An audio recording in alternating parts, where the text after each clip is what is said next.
안녕하세요. 저는 결혼 8년차 유치원생 아들을 키우는 40대 여자입니다. 저는 결혼하고 여태껏 제 결혼을 한 번도 후회해 본 적이 없었어요. 다정하고 능력 있는 남편을 만난 덕분도 있지만 누구보다 존경할 만한 시어머니를 만난 탓이 크다 싶네요. 저희 시어머니는 일찍 사별하시고 두 아들을 혼자 키워내신 참된 어머니이시고 오로지 자수성가만으로 부산에서 가장 크고 멋있는 집을 갖고 계신 대단한 분이셨습니다. 한평생 자갈치 시장에서 고생하며 장사하시다가 수산업으로 큰 돈을 버셨거든요. 덕분에 두 아들들은 홀어머니 밑에서도 아무 걱정 없이 자랄 수 있었죠. 저도 사업하시는 부모님 밑에서 돈 걱정 없이 자랐지만 저희 집안은 할아버지 때부터 여유가 있던 집안이었거든요. 그런데 저희 시어머니께서는 혼자서 밑바닥에서부터 온갖 고생하며 성공을 이뤄내셨으니 며느리인 저로서도 존경을 하지 않을 수 없는 분이셨죠. 거기다가 성격은 얼마나 호탕하고 시원시원하신지 주변에서도 평판이 무척 좋으셨고 저도 시댁 문제로 마음고생 한번 한 일이 없었어요. 처음 인사를 드리러 갔을 때부터 귀한 따님 데려온다며 저를 애지중지 대하시더니 결혼해서도 설거지 한번 안 시키시고 여태껏 어머님께 시집살이 한번 겪어본 적이 없었네요. 거기다가 가지신 만큼 주변에 나눌 줄도 아시는 분이시라 어머니는 늘 어려운 사람들을 돌보고 기부도 많이 하시고 선행을 베푸셨습니다. 가진 게 많아도 그러지 못하는 사람들이 많은데 저희 어머니는 정말 노블리스 오블리주를 실천하시는 분이라고 생각되었죠. 그렇게 주변 사람들을 알뜰살뜰 챙기시며 선행을 베푸시고 집안에서는 한없이 인자한 어머님이셨으니 주변에서도 칭송도 자자했고요. 그래서 제가 시집간 뒤로 저희 시댁에는 큰 소리 한번 날 일이 없었습니다. 그런데 그랬던 시어머니가 처음으로 화를 내시는 걸 보게 되었는데 바로 도련님의 결혼 문제 때문이었어요. 평소에도 어머니 말씀 잘 듣기로 유명해 딸 같은 아들이라는 소리를 듣던 도련님이 결혼 생각 없이 지내다가 어느 날 여자를 데려왔는데 그 사람이 하필 애 딸린 이혼녀인 겁니다. 그것도 가난한 집안이라 고졸해 뭐 하나 변변히 내세울 것 없는 사람이었죠. 그러다 보니 아무리 덕망 있으시던 저희 시어머니시라도 당연히 반대를 하실 수밖에 없었을 겁니다. 어머니는 절대 안 된다며 두 사람의 결혼을 결사 반대하셨지만 도련님 역시 고집을 꺾지 않아서 결국 도련님은 그 뒤로 시어머니와 절연하고 시댁과 연을 끊고 지내게 되었어요. 그래서 저는 처음 인사드리러 왔던 동서를 본 것을 마지막으로 그 후로 몇 년간 동서를 만나지 못했습니다. 그 후로 두 사람이 결혼식도 올리지 못하고 혼인신고만 하고 지낸다는 소식은 들었지만 저나 남편도 서방님과 동서의 소식을 자주 듣지는 못했죠. 그래서 이렇게 계속 못 보고 지내려나 싶었는데 그러다 어머님이 결국 동서를 받아들이시게 되었어요. 몇 년 만에 동서를 만나 드디어 며느리로 인정을 해주시면서 그동안 동서에게 미안했다고 용서해달라고 하시더라고요. 하지만 시어머니에게는 그럴 수밖에 없었던 사정이 있으셨습니다. 어머니가 말기암 진단을 받으셔서 당장 1년을 바라보기가 어려워지셨거든요. 그 바람에 죽음을 앞두신 어머니께서 더 이상 후회하고 싶지 않으시다며 동서를 인정해 주신 거죠. 그렇게 저도 그제서야 동서와 가족으로 지내게 되었지만 상황이 상황이다 보니 저희가 쉽게 가까워질 만한 계기가 없었어요. 어머니께서 치료를 위해 서울에서 지내시면서 부산에 있던 동서네와 자주 볼 일이 없었거든요. 그렇게 어머니께서 서울로 올라오신 지도 언 1년이 되었더군요. 어머니께서 처음 치료를 위해 올라오실 때만 해도 여기저기 서울 맛집들 모시고 가겠다고 여행도 같이 다니자고 말씀드렸었는데 막상 치료가 시작되고 나니 어머니께서는 병원 밖에 다니실 수가 없었습니다. 마음 같아서는 병원보다는 집이 편하실 것 같아 저희 집에서 통원 치료를 받게 해드리고 싶었지만 혹시나 모를 위급 상황과 하루 걸러 하루 입원과 퇴원을 반복해야 하는 치료 스케줄에 결국 어머니께서 내내 병원에서 와병 생활을 하셨어야 했어요. 그런 어머니께 제가 해드릴 수 있는 건 그저 자주 찾아뵙는 일밖에 없었죠. 그래서 저는 시어머니의 간병을 자처하며 어머니를 살뜰히 모셨습니다. 간병인을 쓰기는 했지만 시간이 될 때마다 저는 병원으로 향했어요. 제 일도 여유도 죄다 제쳐두고 어머니를 뵈러 병원을 오갔죠. 남편은 그런 제가 너무 무리한다 싶은지 사람을 더 쓰라고 저를 만류하기도 했지만 저는 차마 그러기가 어려웠습니다. 그래도 제가 맏며느리이고 그간 시어머니께 받은 사랑이 있는데 아프신 시어머니를 어떻게 남의 손에만 맡길 수 있겠나 싶었거든요. 물론 집안의 며느리가 하나는 아니었고 며느리 노릇을 저 혼자만 한 것은 아니었어요. 부산에서 지내는 동서도 한 달에 한 번씩은 꼬박꼬박 서울로 올라와 며칠간 지내다 가곤 했었습니다. 그리고 어머니께서 집을 비우신 동안 시댁을 관리하고 정리했던 것도 전부 동서였었죠. 아무래도 저는 어머니 때문에라도 부산에 내려가 볼 수가 없으니까요. 그래서 저는 그것만으로도 동서에게 고마웠습니다. 동서가 그 큰 집을 혼자 청소하는 것만으로도 힘들 텐데 그 정도는 사람을 쓰라고 해도 굳이 자기가 하겠다며 직접 집 관리를 하더라고요. 처음에는 기특하고 고맙다는 생각뿐이었는데 언젠가부터 그런 동서가 의아하기도 했습니다. 동서, 어머니 집은 어때? 저번에 부산에 비가 많이 왔다고 그러던데 정원이랑 지붕이 괜찮은지 모르겠네? 어머, 형님은? 제가 있는데 뭐 그런 걸 걱정하고 그러세요. 당연히 제가 알아서 다 관리하고 있죠. 그리고 그렇게 좋은 집인데 비가 많이 온다고 무슨 일이 있겠어요? 아무런 걱정 없으니 염려 붙들어 놓으세요. 좋은 집이라고 비가 안 들이친대? 그 집도 어머니 연세만큼 오래되었으니 더 관리가 필요할 거 아니야. 동서는 모르겠지만 어머니께서 그 집을 엄청 세심하게 관리를 하셨거든. 어머니께서 거의 자식처럼 생각하시던 집이라 나도 괜히 신경이 쓰이네. 그럼요. 그런 건 저도 잘 알죠. 그래서 제가 더 신경 쓰는 거잖아요. 근데 진짜 아무 문제 없어요. 제가 얼마나 자주 들여다보는데요. 혹시라도 물 새거나 들이친 곳이 있으면 제가 진작 처리했을 거예요. 설마 제가 그 정도도 못할까 봐서요? 형님은 어머님 간병하는 것만으로도 버거우실 텐데 무슨 집 문제까지 걱정하세요. 그 정도는 제가 알아서 할 테니까 걱정하지 마세요. 그래도 동서도 갑자기 떠맡게 되어서 잘 모르고 어려울 텐데 너무 동서한테만 맡기는 게 아닌가 싶어서. 그러지 말고 내가 한번 내려가 볼게. 이왕 내려가는 거 동서랑 같이 내려가면 좋을 것 같은데. 동서 언제 갈 거야? 예? 같이 내려가시겠다고요? 아니, 형님, 진짜 왜 그러세요? 제가 알아서 잘하고 있다니까. 형님은 제가 그렇게 못 믿어오세요? 정말 너무하세요, 진짜. 저는 동서가 못 믿어워서 그렇게 말을 했던 게 아니라 동서가 그간 시댁과 교류가 없었기에 부담을 느낄까 싶어서 걱정을 하고 배려를 했던 거였습니다. 그래도 저는 시댁 오가며 시어머니께서 어떻게 집안 관리를 하셨는지 어느 정도 알고 있었으니 동서보다는 고생이 덜할까 싶었거든요. 그리고 이참에 동서에게 알려줄 것도 많겠다 생각했고요. 그런데 동서는 제가 괜한 오지랖을 부려 자기를 무시한다고 생각하는 건지 병원 안에서 언성까지 높이며 역성을 내는 겁니다. 이게 뭐라고 그렇게까지 화를 낼 일인지 그런 동서의 모습이 저는 당황스러우면서도 이상하게 느껴질 수밖에 없었죠.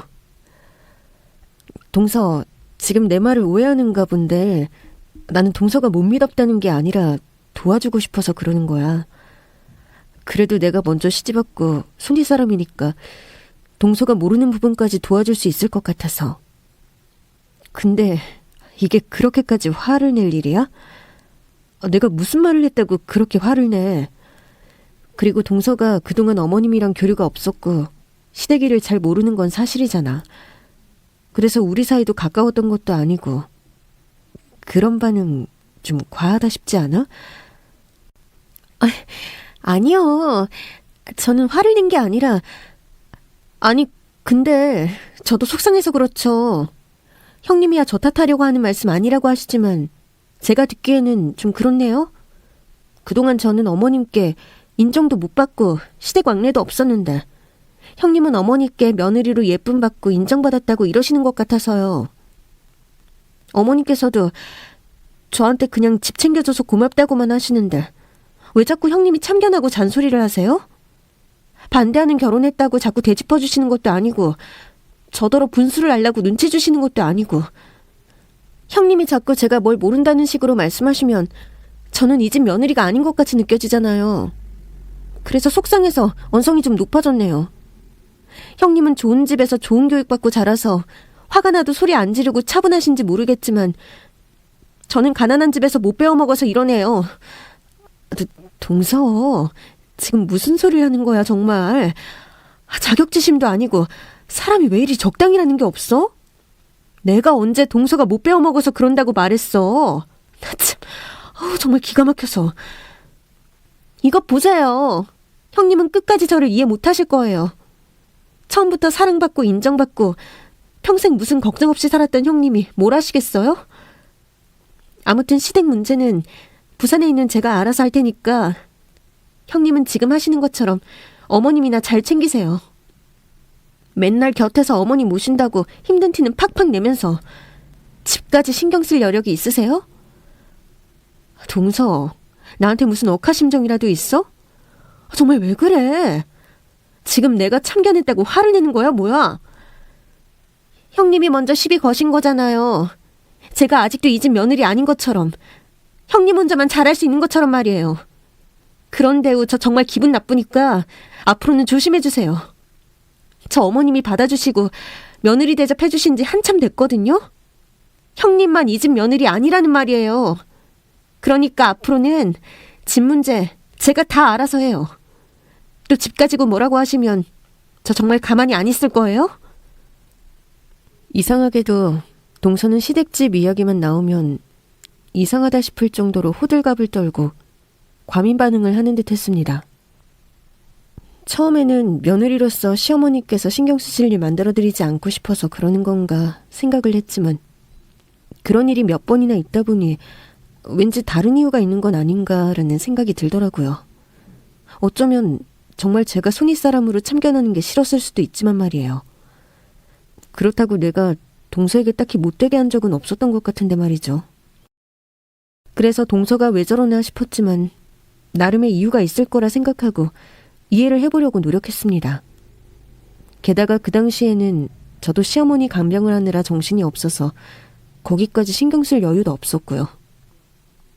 제 입장에서도 동서가 저를 불편해하는지 싫어하는지 거리껴한다는 생각에 더 이상 가까이 지낼 생각도 못했네요.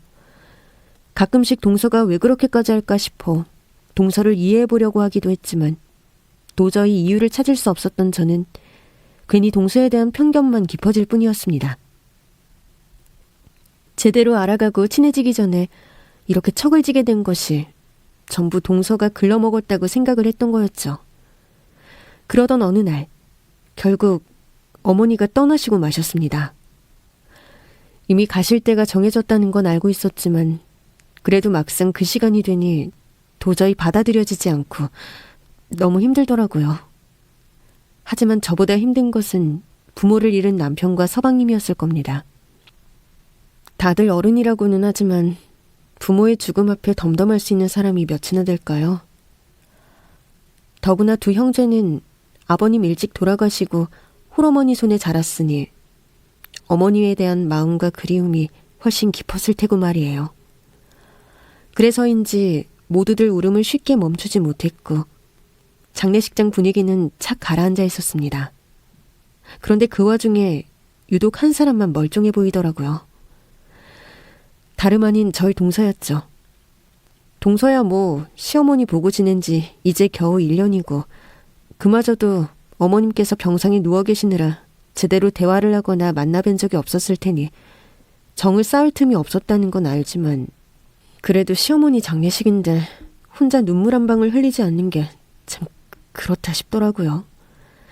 평소라면 그런 동서를 이해했겠지만 저도 동서에게 안 좋은 감정이 남아있어서 더 그랬는지도 모르겠네요. 그런데 시어머니의 죽음에도 눈물 한 방울 보이지 않던 동서가 심지어는 웃음까지 보이는 겁니다. 초상집에서 대체 웃을 일이 뭐가 있다는 건지 저는 그런 동서의 행동을 도저히 이해할 수 없었어요. 하지만 장례식장에서 소란을 피울 수도 없고 굳이 동서에게 잔소리를 할 여력도 없어서 그냥 넘어갈 수밖에 없었죠. 하지만 뭐가 좋은지 혼자 웃고 있던 동서 입가의 웃음은 좀처럼 머릿속을 떠나지 않았습니다. 그런데 그때 장례식에 와주었던 제 지인 한 명이 저희 동서를 유심히 보더니 동서를 알아보는 것처럼 말하더라고요. 어머, 저 사람 누구야? 응? 누구? 저기 저 앞에 서 있는 여자. 저 사람은 우리 동서인데? 설마 우리 동서 말하는 거야? 세상에, 저 사람이 지수씨 동서야? 혹시 이름이 뭔데? 이름은 김태희야. 뭔데 그래 정말. 성희씨가 우리 동서 알아? 김태희. 그래, 그 이름 맞는 것 같은데? 야, 그 여자가 자기 동서라고? 세상에, 진짜 세상 좁다. 뭐야? 진짜 아는 사이야? 서방님네는 부산에서 지내는데 성희씨가 우리 동서를 어떻게 알아? 지금은 부산에 있어? 근데 그전에는 아니었을 텐데. 아니, 나도 긴가민가 하기는 했는데 생긴 거 보니 그 사람이 맞는 것 같아서. 자기 동서 혹시 애 있지 않아? 혼자 애 키우는 여자라고 들었는데 설마 그 사이에 재혼을 했을 줄은 몰랐네. 대체 무슨 얘긴데 그래. 답답하게 하지 말고 얼른 말해봐. 그게 실은 나도 아는 사람 건너서 들은 거긴 한데 한참 유명했어가지고. 남의 남자 뺏어서 애 낳았다고. 애 낳으면 남자가 결혼해줄 줄 알았던 모양이지? 근데 결국 남자 쪽에서 결혼 못하겠다고 팽당해서 애만 낳고 혼자 미혼모로 애 낳았잖아. 그래서 한바탕 난리였었다 그러더라고. 그게 정말이야? 어디서 들었는데? 아는 사이야? 나도 직접 아는 사이는 아니고 남자 쪽 원래 부인인지 지인인지 누가 인터넷에 사진 올려서 저 여자 신상 돌아다니고 그랬었어. 어쩐지 어디서 본 것처럼 생겼다 했더니 근데 그 여자 맞는 것 같네. 근데 자기 서방님 괜찮아? 애가 있는 거 알고 어떻게 결혼을 했지? 지인은 제게 동서를 알고 있다며 이상한 이야기를 해주었습니다. 동서가 전 남편과 성격 차이로 이혼을 했던 게 아니라 결혼한 적도 없이 사생아를 낳았다는 이야기였죠. 멀쩡히 결혼 생활 잘하는 남의 남편 뺏어다가 바람을 피고 그 애를 낳았지만 남자에게 버림받고 미혼모로 아이를 낳았다는 겁니다. 거기다가 바람핀 전적이 한두 번이 아니었는지 이미 그 주변에서 유명하게 손가락질 받다가 지내던 지역에서 도망치듯 이사를 갔다고 하더라고요. 그러다가 이사를 왔던 곳이 부산이었던 모양입니다. 그런 얘기를 처음 들었던 저는 손발이 덜덜 떨릴 정도로 충격을 받아야 했습니다. 처음부터 애딸린 동서의 처지를 탐탁치 않아 했던 시어머니가 이 얘기를 아셨으면 어떠셨을까 정말 끔찍했어요. 그리고 그 얘기를 듣게 된 저도 마찬가지였죠. 그동안 동서가 뭔가 이상하다 싶기는 했지만 혼자 자식 키우는 여자로서의 억척스러움이라고 생각했는데 정말 불륜을 저질러서 아이를 낳았던 거라면 저희 서방님은 그걸 알고 있을까 싶더라고요. 물론 저도 지인이 건너 들었다는 그 이야기를 전부 믿고 싶지는 않았지만 저도 모르게 동서에게 색안경을 쓰고 있었는지 왠지 그 이야기가 그냥 넘어가지지 않았습니다. 그렇게 장례가 끝난 뒤 저는 동서를 내내 의심할 수밖에 없었어요. 그러고 보니 그동안 동서가 시댁 문제로 유난히 예민하게 굴었었던 모습이 듣게 된 소문과 관련이 있나 싶었습니다. 그래서 저도 혹시나 하며 서방님에게 어머니 집 문제에 대해서 물어봤더니 그동안 동서가 시댁 청소를 한다며 그 집을 드나드는 동안 서방님도 시댁에 한번 찾아가 본 적이 없다고 하시더라고요. 그것도 심지어 저한테 했던 것처럼 동서가 너무 유난스럽게 굴어서 말이죠. 왜 그러는지 모르겠는데 그 사람이 유독 엄마 집 문제에 있어서 예민하게 구는 것 같기는 하더라고요. 청소하는 일이 힘들지 않냐 싶어서 같이 가준다고 그래도 됐다고 싫다고 하고 저희 엄마 집인데도 못 들어가게 하는 거 있죠? 동서가 정말 서방님한테까지 그랬다는 거예요? 사실 저한테도 그랬거든요. 형님이 웬 참견이냐면서 하도 화를 내기에 내가 무슨 실수라도 했나 했더니 설마 서방님한테까지 그랬을 줄은 몰랐어요. 근데 사실 저도 진지하게 생각하지는 않았었어요. 처음에는 저도 바쁘다는 핑계로 그 사람한테 전부 맡겼었고 그러다 보니 괜히 참견하는 게 미안해서 그냥 혼자 하게 뒀거든요. 원래 그런 성격이 아니라 이상하게 생각하기는 했지만 뭐 이유가 있겠다 싶었죠. 근데 형수님한테는 왜 그랬을까요?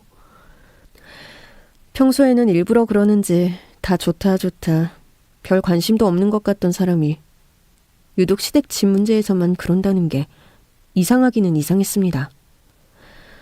저야 서울에 살다 보니 어머니께서 안 계시는 차에 부산까지 갈 이유도 없지만 남편이고 그 집 아들인 서방님한테도 집에 못 찾아오게 하는 게 꼭 그 집에 뭘 숨겨놓기라도 해서 들키면 안 되는 사람처럼 굴더라고요. 그런데 순간 그 생각을 하자 저는 이상한 생각이 떠오르기 시작했습니다.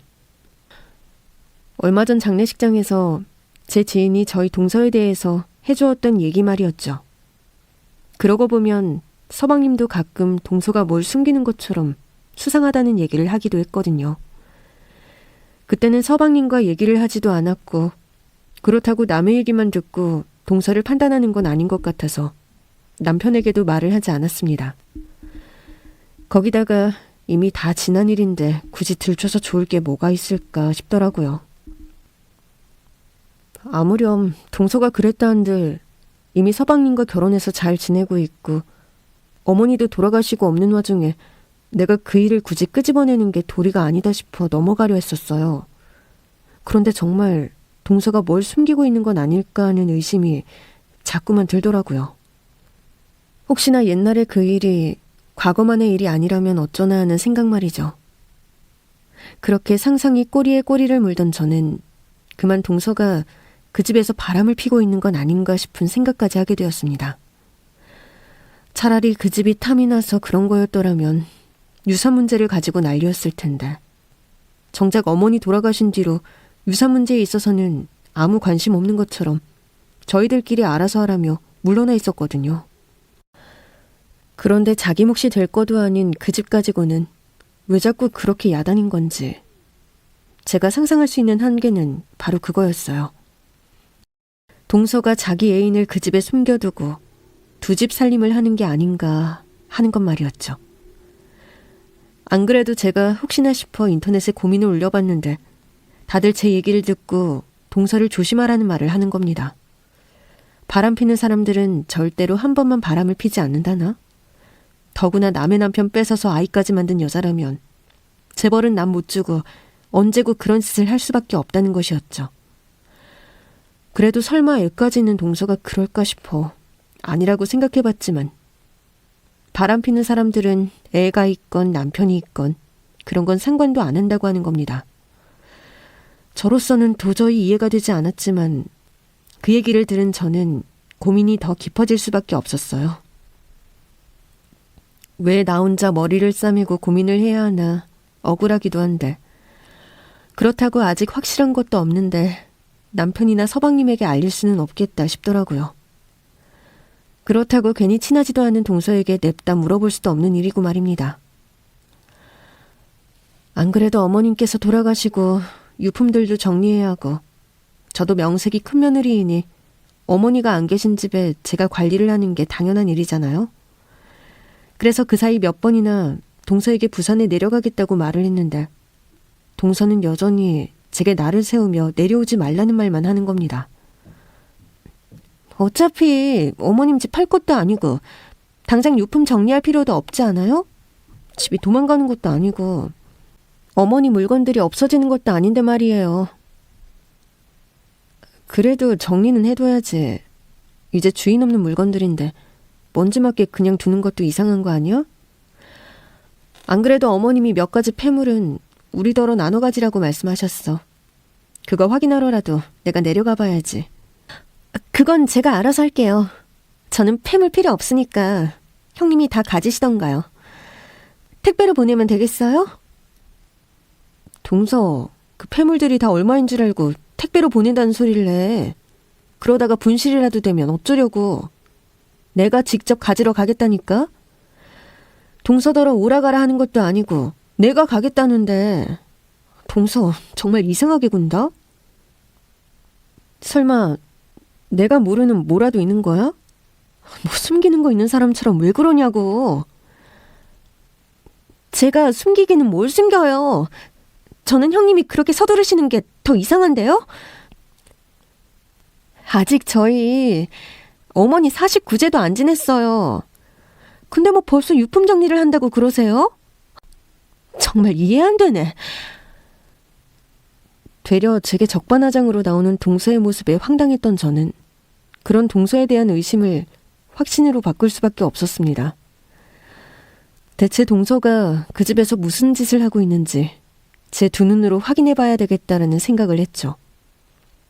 동서가 내가 모르는 곳에서 그런 짓을 한다면 그냥 그러려니 넘어갈 수도 있는 거겠지만 돌아가신 저희 시어머니 집에서 그런 짓을 한다면 그건 정말 용서할 수 없는 일이니까요. 그래서 저는 고민을 하다가 결국 저 혼자 총대를 메고 나서기로 했습니다. 그렇게 저는 동서에게 미리 말하지 않고 시댁을 급습하게 되었어요. 그런데 마당을 들어설 때부터 뭔가 이상한 낌새가 느껴지더라고요. 당연히 빈집이어야 할 집에 사람 인기척이 느껴지는 겁니다. 신발장에는 웬 남자 구두가 있고 거실에는 미처 끄지 못한 TV가 켜져 있었죠. 그래서 제가 누가 있다 확신하고 안으로 들어갔더니 동서가 어머니 방 쪽에서 나오며 저를 집 안으로 못 들어오게 말리더라고요. 형님, 연락도 없이 여긴 어쩐 일이세요? 어쩐 일이긴. 내가 이 집 맏며느리니까 시댁 정리 좀 하려고 왔지. 그러는 동서는 왜 여기 있어? 동서가 그동안 나 대신 며느리 노릇 해준 건 고맙지만 이제는 어머니도 안 계신데 동서 여기 있을 필요 있나? 그래도 어떻게 빈집으로 그냥 둬요. 가끔 찾아와서 정원 손질도 하고 해야죠. 근데 형님, 진짜 갑자기 찾아오시는 게 어딨어요? 말씀도 없이. 동서, 말을 참 이상하게 하네? 내가 어디 못 올 곳이라도 왔어? 여기 우리 어머니 집이야. 그리고 이제 우리 남편 명이 될 거고. 근데 내가 이 집에 못 오는 게 말이 돼? 그게 무슨 말이에요? 이 집이 왜 아주버님 명의가 되는 거예요? 부산에 지내지도 않으시면서 당연히 저희 남편이 받는 거 아니었어요? 동서 마음대로 그런 생각하고 있었던 거야? 동서 그동안 유산에는 관심 없는 것처럼 굴더니 속으로 그런 생각하고 있었나 봐? 아니, 참 욕심이 많다. 시부모님 돌아가시면 장자가 집안 물려받는 게 당연한 거지. 결혼한 지 얼마 안 된 둘째 며느리가 시댁 집을 탐을 내? 동서, 이제 솔직히 말해봐. 그동안 이 집에서 대체 뭐 한 거야? 뭘 하긴, 뭘 했다 그래요? 그냥 관리해드린 거지. 그러는 형님이야말로 여태 나몰라라 해놓고 이제 와서 맏며느리 타령 너무하다 싶지 않으세요? 딴소리 할 것 없고 동서 조금 전까지 어머니 방에 있다가 나온 것 같던데. 동서 어머니 방에서 뭐 하고 있었어? 왜 화를 내고 그러세요? 내가 뭘 어쨌다고. 저 아무것도 안 했어요. 동서, 거짓말을 하려면 좀 그럴듯하게 해. 내가 아까 들어오면서 여기 남자 신발도 다 봤는데. 그럼 그건 뭐라고 설명할 건데? 동서 설마 이 집에 남자 불러들인 거야? 안 그래도 내가 들은 게 있어서 그래. 동서 전 남편이랑 이혼한 게 아니라는 얘기가 있다는데. 동서 미혼모인 거 사실이야? 남의 남편 뺏어서 바람났던 거 맞아? 그런 얘기는 어디서 들은 거예요? 그래서 지금 나를 의심해서 여기까지 쳐들어오셨다는 거예요? 형님, 진짜 왜 이러세요? 아니면 아니라고 속 시원히 말해봐. 동서가 이렇게 억지 부리고 비밀 만들수록 괜한 오해만 사지. 지금도 나 어머니 방 못 들어가게 막고 있잖아. 동서 분명 숨기는 거 있어. 근데 내가 어떻게 동서를 오해를 안 해? 대체 뭘 숨기는 건데? 됐다. 내가 직접 들어가서 확인해 볼게. 안 그래도 동서가 아까 어머니 방 쪽에서 나왔을 때부터 뭔가 수상하다 싶었는데 아니나 다를까 동서가 제가 그 방에 들어갈까 싶은지 끝까지 제 앞을 가로막고 있더라고요. 역시나 그 방에 뭔가 있다는 걸 확신한 저는 제 앞을 가로막는 동서를 밀치고 방문을 열려고 했습니다. 동서는 그런 저를 온몸으로 밀어냈지만 제가 더 빨랐죠.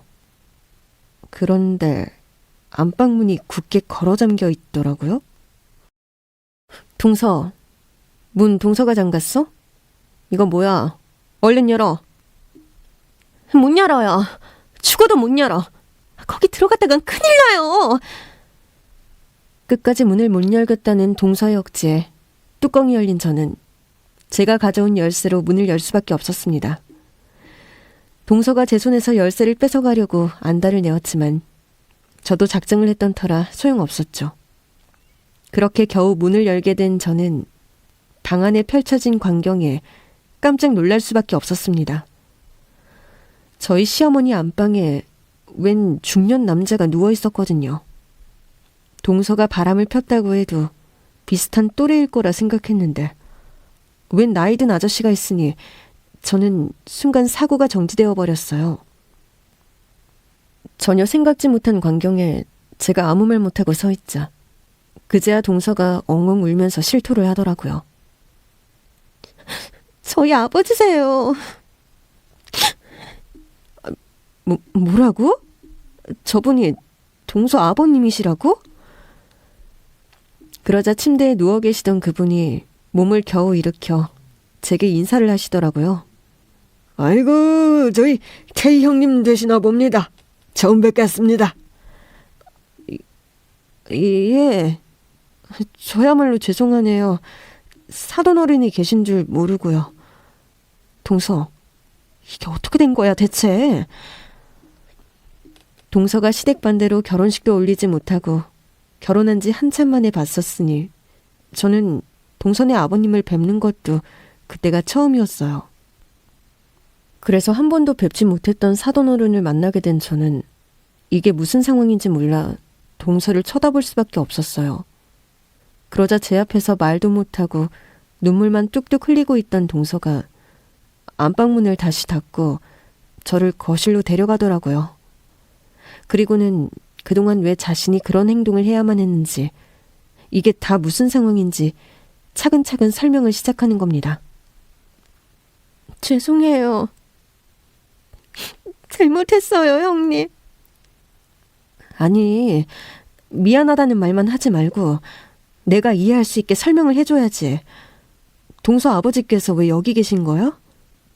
울지 말고 화 안 낼 테니까 제발 설명 좀 해봐. 그게 사실 저희 아버지가 많이 아프세요. 병원에서는 얼마 안 남았다 그래서 그냥 연명치료만 하고 계신데 솔직히 앞으로 얼마나 더 살아계실지 모르는 그런 상황이거든요. 근데 저희 아버지께서 평생 고생만 하셔서 너무 불쌍한 거예요. 여태 좋은 집 한번 못 살아보고 지금도 반지하에서 지내고 계셨는데 우리 아버지 이렇게 돌아가신다고 하니까 제가 못 견디겠더라고요. 그런데 그때 마침 어머니께서 서울 병원에서 지내신다고 집이 비워져 있고 저도 아픈 저희 아버지 차마 반지하에 모실 수가 없어서 그래서 그러면 안 되는 걸 알면서 아버지를 여기다가 모신 거예요. 저희 아버지 언제 돌아가실지는 모르지만 돌아가시기 전에 좋은 집에서 한 번이라도 살아보셨으면 해서요. 동서가 눈물 콧물 흘리며 하는 얘기에 저는 깜짝 놀라 아무 말도 할 수 없었습니다. 그런 줄도 모르고 저는 동서가 이 집에서 바람이나 피우는 줄 오해하고 있었는데, 그럼 그동안 전부 제가 오해한 거라니, 그동안 제가 의심했던 일들이 미안해지면서도 허무하기까지 하더라고요. 친정아버지가 시한부 판정을 받으셔서 그런 아버지를 위해 시댁을 빌렸다고 하는 동서에게 저도 할 말이 없어졌습니다. 허락 없이 그렇게 한 동서의 행동은 철이 없었지만 친정아버지를 위해 그렇게밖에 할 수 없었던 동서의 마음은 10분 이해가 되더라고요. 하지만 미리 말하고 가족들의 동의를 구했으면 되었을 것을 왜 괜한 오해들을 사서 만들었는지 동서를 이해할 수 없었어요. 그럼 처음부터 솔직하게 말했으면 됐잖아. 어머님한테는 말씀 못 드려도 서방님이나 하다못해 나한테라도 왜 말을 안 하고 가족들을 속였던 거야? 그건 정말 죄송해요. 저도 그러면 안 된다고 생각했는데 차마 입이 떨어지지 않더라고요. 그리고 솔직히 허락해 주실 거라는 생각도 못했어요. 제가 진짜로 이 집 며느리라는 생각도 안 드는데 시어머니 아프신 와중에 그 집 좀 쓰겠다고 하면 얼마나 염치가 없어 보이겠어요. 저도 제 주제를 알지 그런 말을 못 꺼내겠더라고요. 게다가 남편한테는 말하면 그렇게 해주겠지만 그래서 더 말 못했죠.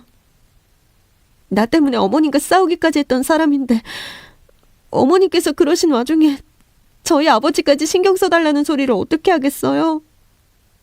제가 워낙 미안한 게 많아서 말할 생각도 못했어요. 동서는 나름대로 고민과 걱정이 많았던 모양입니다. 반대하는 결혼에서 시어머니 가슴에 대못 박았다는 이유로 어머님께서 그렇게 아프시게 된 것마저 자기 탓이 아닐까 생각하고 있었다고 하네요. 그래서 저희에게 미안한 마음 때문에라도 솔직하게 말할 자신이 없었답니다. 더군다나 어머님이 돌아가실 때가 되어서야 마음을 열고 며느리로 받아주셨는데 그런 무리한 부탁을 드리면 다시 내치실까 무서웠다고 하더라고요. 눈물을 멈추지도 못하고 솔직한 심정을 얘기하는 동서를 보니 그동안 동서가 혼자 했을 마음고생을 저도 이해할 수밖에 없었습니다. 그래, 동서 마음이 어땠을지는 나도 이제 이해하겠어. 미안해, 동서. 내가 동서를 좀 더 이해하고 배려했어야 하는데 내가 말로만 맏며느리이니 손윗동선이 하면서 정작 내 역할을 못했네. 부산 서울 멀다고 마음까지 멀게 느꼈나 봐. 동서가 괜찮다고 무던하게 굴었어도 내가 먼저 손 내밀고 동서 신경 썼어야 했는데 동서가 그렇게 생각하고 느낀 일에는 내 탓이 크네. 그런 줄도 모르고 나는 그런 황당한 오해나 하고 정말 미안해, 동서. 아니에요, 형님. 제가 먼저 형님께 성질 부리고 화냈잖아요. 제가 반대로 생각해도 충분히 오해하고 하실만 했어요. 근데 그때는 저도 정말 무서워서 막상 사고는 저질러 놓고 저도 무섭더라고요. 아버지 모시고 지내면서 조심하느라 불안한데 형님이 자꾸 집에 오시겠다 그러시니까 저도 모르게 그렇게 예민하게 굴었네요. 그래도 차라리 싸우면 형님이 관심 안 가지실 거라고 생각했거든요. 그래, 나도 그때는 동서가 왜 그러나 진짜 이해를 할 수 없었지. 아마 우리가 그동안 알고 지낸 시간이 없다 보니 더 그랬던 것 같아. 거기다가 집안에서 반대했던 일도 있고 나도 동서가 이혼녀라고 은근히 편견을 가졌는지도 모르겠어. 근데 그럼 그건 정말 다 소문인 거야? 장례식장에서 내 지인이 동서를 안다면서 얘기를 해주더라고. 동서가 불륜으로 아기를 가져서 미혼모로 애를 낳았다고. 사실 나도 남 얘기 다 믿고 그런 사람은 아닌데 그렇다고 동서한테 직접 물어보기도 그렇고 그 와중에 동서는 자꾸 이상하게 구니까 그 얘기를 믿고 있었거든. 반은 맞고 반은 틀려요. 근데 정말 하늘에 맹세코 저희 아이한테 부끄러운 짓은 안 했어요. 그냥 남자를 잘못 만난 탓이죠. 동서는 제게 오래전 이야기를 들려주었습니다. 철없던 시절 사랑만 믿고 사람을 믿었다가 어떤 곤욕을 치렀는지 말이에요. 결혼 생각한 남자가 있었어요.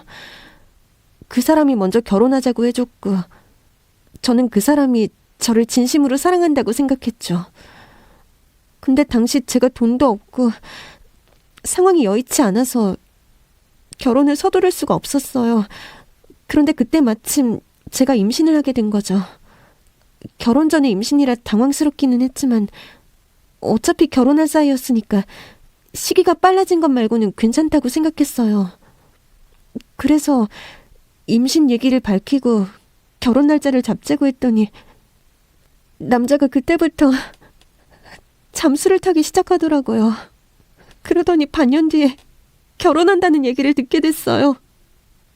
너무 놀라서 푸른 배를 잡고 결혼식장으로 찾아갔는데 알고 보니 그놈이 결혼할 여자랑 양다리를 걸쳤더라고요. 저는 아무것도 몰랐고요. 피해자는 나라고 생각했는데 사람들은 다 저를 손가락질하대요. 결혼할 여자 있는 남자를 꼬셔서 애를 가졌다면서 제가 상간녀라고 하는 거예요. 결국 남자가 쓰레기였더라고요. 몇 년이나 양다리를 걸치고 자기 애가 있다는 걸 알고도 다른 여자랑 결혼을 치른 거죠. 그러니 당연히 그놈이 욕을 먹어야 당연한 일인데 상대 여자는 동서를 원망했답니다. 어쩌면 자기 결혼식을 망치러 온 동서에게 복수를 하고 싶었는지도 모르겠네요. 그래서 그 여자가 주도적으로 자기 주변에 동서에 대한 악의적인 소문을 냈던 모양입니다. 남자가 속였다는 말은 쏙 빼고 동서가 상간녀로 자기 남편을 꼬셨다는 거죠. 결국 남자를 잘못 만난 동서는 하지도 않은 불륜을 죄로 사람들의 입방아에 오르며 지내던 곳을 도망쳐 나와야 했던 겁니다. 그러다가 고향으로 다시 돌아와서 지내면서 혼자 애를 낳았어요. 미혼모라고 하면 사람들이 괜히 이상하게 생각할까봐 그냥 이혼했다고 했어요. 그리고 몇 년 뒤에 지훈 씨를 만났던 거죠.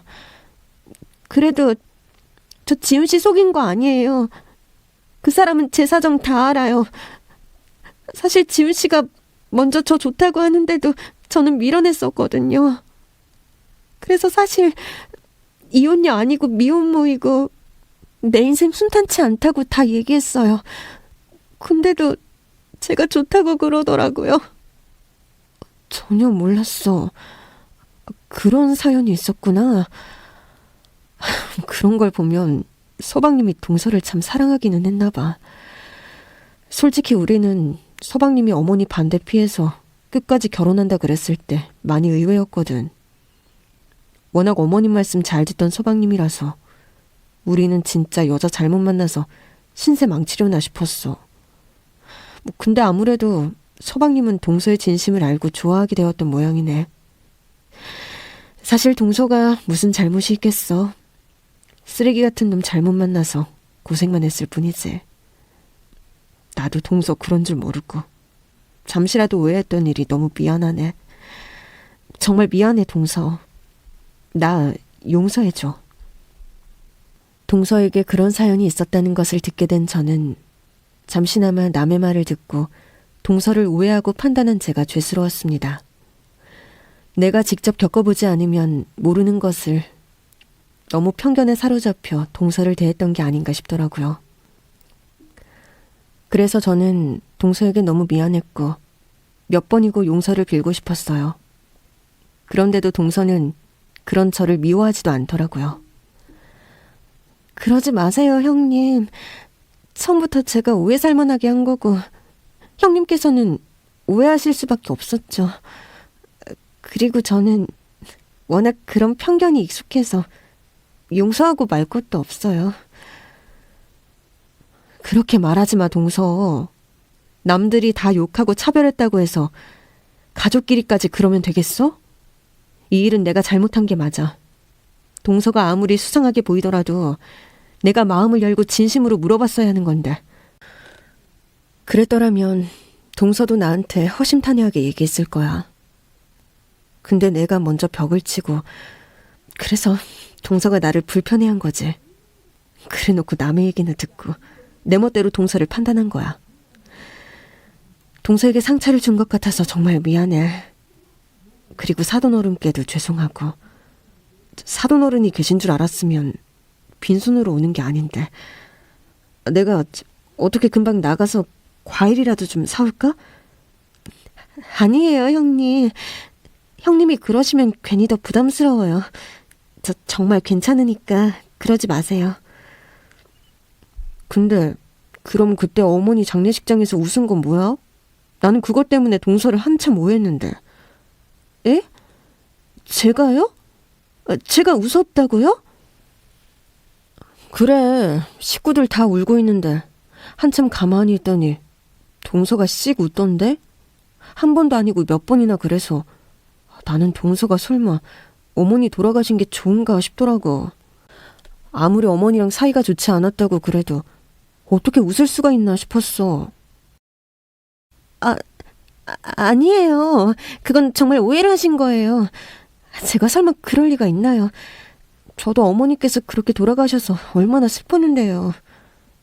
근데 어머님 속썩인 제가 거기서 대놓고 울면 가증스럽다 욕할까 봐 그래서 참았던 거예요. 그때 웃은 것도 사실 어머니 생각하다가 웃었던 거였을 거예요. 그게 무슨 말이야? 어머니랑 뭐 좋은 추억이라도 생각났어? 사실 저는 어머님께 예쁨 받은 기억도 별로 없고 추억이라고 할 것도 없지만 오히려 그래서 그런가? 어머니와 나눴던 대화들이나 어머니와 있었던 일들이 무척 생생하게 기억이 나더라고요. 그래서 그 생각을 하는데 그냥 좋았어요.